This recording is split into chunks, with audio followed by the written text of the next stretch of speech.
पल्लवी, आप सभी का ग्राम सेवा न्यूज चैनल में तहे दिल से स्वागत करती हूँ।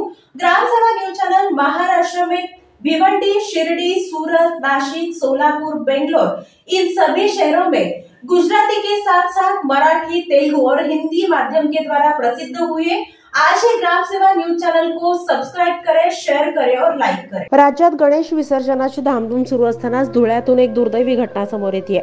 मिरवणुकीदरम्यान दारू प्यायलेल्या ट्रॅक्टर चालकाने 3 मुलांना चिरडले। या घटनेत 3 चिमुरड्यांचा जागेवरच मृत्यू झालाय, 6 जण जखमी झालेत।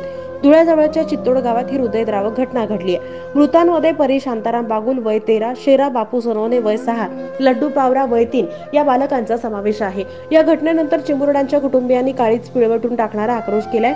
याबाबत अधिक माहिती अशी की धुळे तालुक्यातील चित्तोड गावात एकलव्य मित्रमंडळाच्या वतीने मिरवणूक काढली होती। या मिरवणुकीच्या दरम्यान ट्रॅक्टर खाली आल्याने 3 बालकांचा जागीच मृत्यू झालाय। या दुर्घटनेत आणखी 6 जण गंभीररीत्या जखमी झाले।